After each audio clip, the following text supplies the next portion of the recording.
Young's double slit interference patterns, or fringes, whatever you prefer. Young's double slit interference.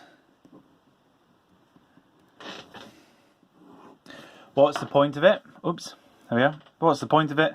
Well, it demonstrates the wave nature of light. So we use it to demo the wave nature of light. In another part of your course, you do an experiment to demonstrate the particle nature of light. That's the photoelectric effect. And with both of those, you can demonstrate wave-particle duality of light, i.e. it can be both. We're just going to demo in this one the wave nature. In order to do this experiment, you need to have a light source. Okay. You need to have a single slit. Let's put the label in. And we literally just draw that as a straight line with a gap in it, and that represents the slit. Now what happens when the light reaches the single slit? Now obviously this light, let's start off assuming that this is a laser, which we could use a laser, and we'll talk about the differences between a laser and another light source later.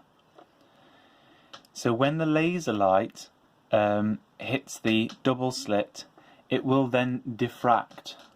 So diffraction occurs here. If we want to get a lot of diffraction, wide diffraction, which we do, we need to have a narrow slit. I'm going to label this as narrow, and that allows us to get wide diffraction. I'm going to draw a dotted line here to illustrate the outer limits of our diffraction.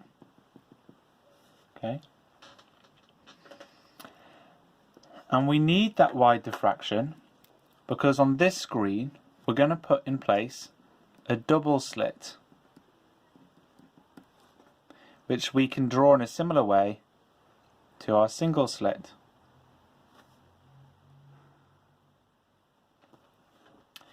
So we needed the narrow. Let's recap. What we want to happen is we want some rays to come from this slit and reach both that slit, top one, and let's call these slit A, and I'm going to label it on this side slit B. Why did we need that narrow slit again? We needed it in order to get wide diffraction angle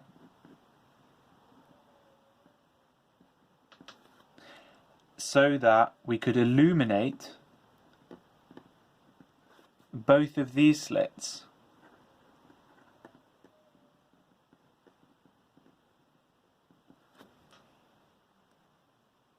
Okay, so we want to illuminate these two slits.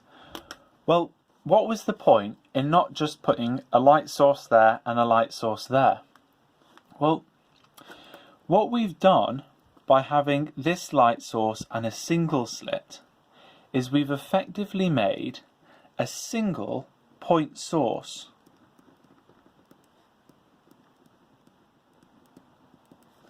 That's important because it means that the wavelengths going from here to here and here to here are the same. So we have the same wavelength.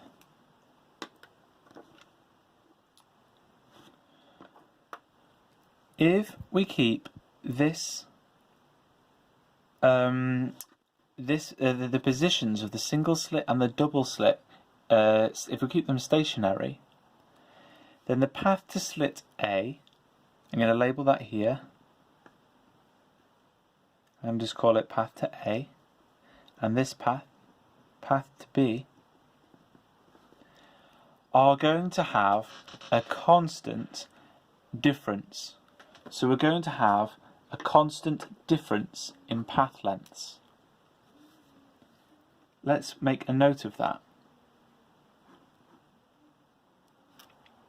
Going to have constant difference in path lengths. Why is that important? Well, if we have the same lambda and a constant difference in path lengths, then what we should get is a constant phase difference.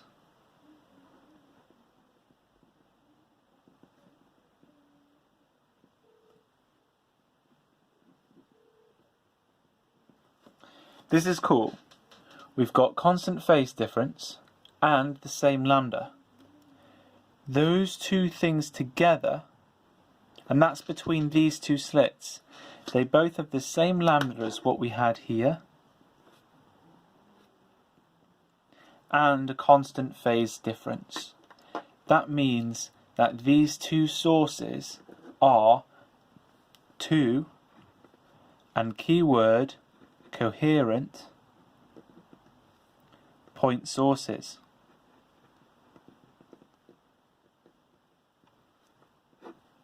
Now the coherence of these two is really important for what happens next.